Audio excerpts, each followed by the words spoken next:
नमस्कार, आप सभी का साहित्य संसार यूट्यूब चैनल पर स्वागत है। आज मैं स्वर संधि के अंतर्गत आने वाले यण स्वर संधि के बारे में इस वीडियो में आपको बताएंगे। यण स्वर संधि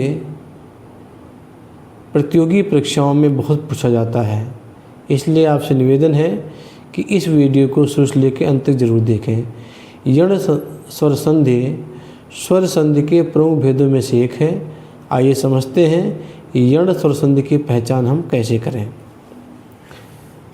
यण स्वर संधि नियम: यदि ह्रस्व ई, दीर्घ ई, ह्रस्व उ, दीर्घ उ और री के बाद कोई भिन्न होता है अलग, भिन्न मतलब अलग स्वर आए तो ह्रस्व ई या दीर्घ ई का या हो जाएगा, ह्रस्व उ या दीर्घ उ का वा हो जाएगा और री का रा हो जाता है।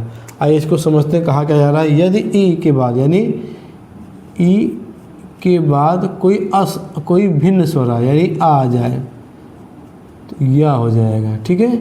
अगर दीर्घ ई के बाद उ आ जाए यू हो जाएगा, यानी दूसरे शब्द का जो पहला स्वर लिया जाता है उसमें जो स्वर रहेगा उस हिसाब से मात्रा लगेगी। अगर ह्रस्व ई के बाद दीर्घ उ आता है तो ये हो जाएगा। अगर ह्रस्व बड़ी ई के बाद अगर दीर्घ आ आता है या हो जाएगा, यानी जो मात्रा या पे लगेगी वो इसके अकॉर्डिंग लगेगी। इसी तरह से अगर उ है, उ के बाद आ आता है तो वाह हो जाएगा। अगर दीर्घ उ के बाद दीर्घ आया है वाह हो जाएगा। अगर उ के बाद ई आ जाए, ह्रस्व ई आ जाए वी हो जाएगा। अगर दीर्घ उ के बाद दीर्घ ई आ जाए वी हो जाएगा। इस तरह से ये होगा। उसके बाद कह रहे हैं कि री के बाद कोई भिन्न स्वर आए। अगर मान लो कोई री है, किसी शब्द में री है, अगर आ आता है तो रा हो जाएगा। ये इसकी पहचान है। यण स्वर संधि जो है प्रतियोगी परीक्षाओं में बहुत पूछा जाता है और यहाँ तक कि जो यूपी बोर्ड के जो विद्यार्थी हैं उनकी 10वीं क्लास में ये सिलेबस में रखा गया है। आइए देखते हैं उदाहरण के माध्यम से। मैंने 4 उदाहरण लिखे हैं, इसको समझते हैं क्या है। यदि धन अप लिखा हुआ है तो पहले शब्द का अंतिम स्वर क्या है? छोटी ही है, ठीक। इसका क्या है? आ है, तो क्या हो जाएगा? या हो जाएगा, ठीक है। जैसे मैंने आपको बताया यहाँ पर या। अब क्या होता है जब इसे हम संधि करते हैं, संधि विच्छेद है, जब इसको हम संधि करते हैं तो ये जो दा होता है यानी पहले शब्द का जो अंतिम व्यंजन होता है वो आधा हो जाता है। यानी इसको हम इस तरह से लिखेंगे, या हलंत लगाएंगे फिर या लिखेंगे, जैसे ई या हो जाएगा। अब फिर पा पे छोटी मात्रा लग जाएगी यद्यपि, ठीक है। अगर दाब में हलंत लग गया तो स्वर का लोप माना जाता है, यानी स्वर का लोप है वहाँ पे। इसको इस तरह से ले सकते हैं या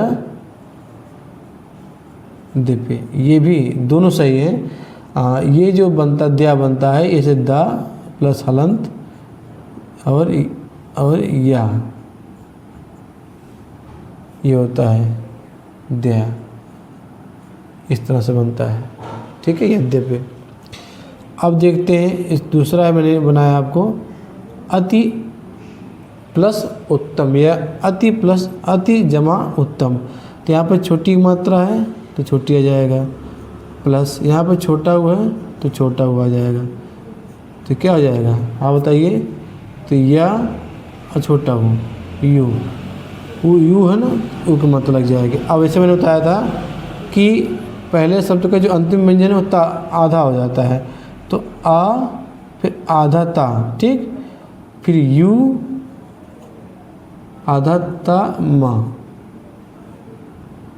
अत्युत्तम। अत्युत्तम देखिए यहाँ पर आ गया, ये आधा ता हो गया, फिर दोनों मिलाकर के यू हो गए, फिर ये उतर जाएगा पूरा, आधा ता और मा अत्युत्तम, ठीक। इसी तरह से तीसरा देखिए आप, यहाँ है मधुधन आलय, तो यहाँ पर क्या है? छोटा हुआ है, छोटा हु जो स्वर है, और फिर जो है यहाँ पर क्या है? दीर्घ आ है, तो ये बराबर क्या हो जाएगा, वाह। ये देखो मैंने बताया ना आपको, ये वो के बाद आता वाह हो जाता है। अब जैसे कि मैंने बताया था कि पहले शब्द का जो अंतिम व्यंजन होगा आधा हो जाता है, तो इसको बनाएंगे माँ, फिर आधा धा, फिर वाह आगडंडा, फिर ला या मधवालय, क्या जाएगा मधवालय। ठीक। अब चौथा देखिए, यहाँ क्या है, री है, यहाँ क्या है, आ है, ये जो है, तो क्या हो जाएगा, रा। ठीक।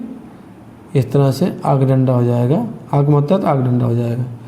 अब इसे क्या बनाएंगे, पा तो आ जाएगा, ठीक, पा छोटी मत, फिर त्रा हो जाएगा, आधा त्रा, ये रा भी इसमें आ जाएगा, इसे पित्रा देश,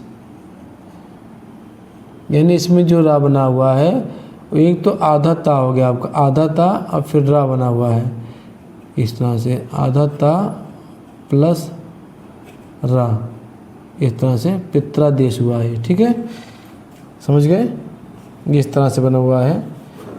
इसमें री के बाद कोई भिन्न स्वर आता है तो रा हो जाता है। तो यहाँ पर देखिए पी, फिर ता का आधा ता हो जाएगा और फिर नीचे यहाँ पर रा लग जाएगा, तो हो जाएगा पित्रा देश। इस तरह से आपने देखा यण स्वर संधि, और मुझे उम्मीद है कि आपको यण स्वर संधि समझ में आ गया होगा।